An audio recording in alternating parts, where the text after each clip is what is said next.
भाद्रपद महीने में कैसे पाएं भगवान श्री कृष्ण की कृपा। क्योंकि भाद्रपद का महीना चतुर्मास का द्वितीय महीना होता है। इस महीने में पूजा उपासना की बहुत ही ज़्यादा महत्ता होती है। इस महीने में दही का प्रयोग वर्जित है। इस महीने में दही यूजुअली नहीं खाना चाहिए। अगर कोई भगवान श्री कृष्ण को पंचामृत से स्नान कराता है इस महीने में तो उसकी मनोकामना पूरी होती है। खाना नहीं है दही, लेकिन भगवान को पंचामृत में दही से स्नान करा सकते हैं। और जिन लोगों को संतान सुख की प्राप्ति नहीं हुई है वो भगवान श्री कृष्ण के उपाय करें। ऐसे बहुत से लोग हैं, आजकल बहुत ही ज़्यादा इनफर्टिलिटी चल रही है। 10 to 20%, 20-25% तक इनफर्टिलिटी हो चुकी है। तो ऐसे लोगों को ट्रीटमेंट के साथ साथ भगवान श्री कृष्ण की उपासना भी करनी चाहिए। क्योंकि खाली ट्रीटमेंट से भी नहीं होगा और खाली पूजा उपासना से कुछ नहीं होगा, ट्रीटमेंट भी बहुत ज़रूरी होता है। तो डॉक्टरी इलाज भी ज़रूर करना चाहिए।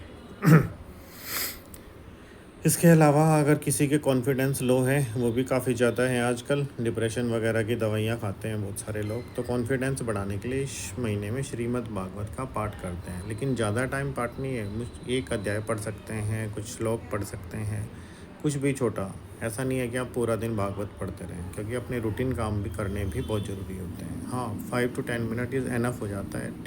12 मिनट एक अध्याय कंप्लीट करने में, इससे ज़्यादा समय नहीं लगता कभी भी।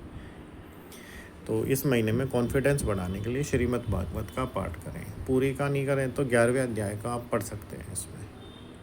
साथ के साथ इसी महीने में विद्या, बुद्धि और ज्ञान के लिए भगवान श्री गणेश की भी पूजा करते हैं।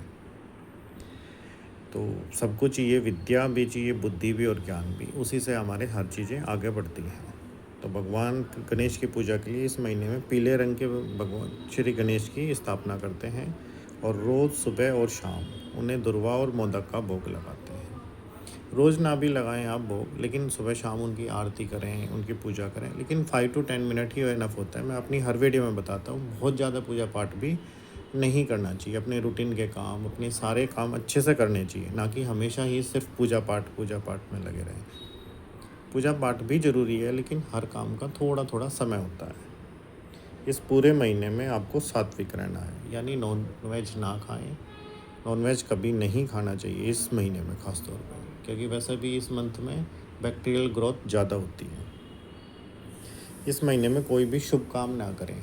शुभ काम का मतलब होता है कोई भी नया काम नहीं, जैसे शादी विवाह तो उस काम के लिए। लेकिन पूजा उपासना के लिए, पढ़ने के लिए, कहीं नए एडमिशन के लिए ऐसी कोई बाउंडेशन नहीं होती है। इस महीने में भगवान विष्णु योग निद्रा में रहते हैं, तो इसलिए इस महीने में शुभ काम करने की दिक्कतें होती हैं। तो आज के लिए इतना ही। कल हम या तो कोई योग पर बात करेंगे या फिर कुंभ लगन के बारे में।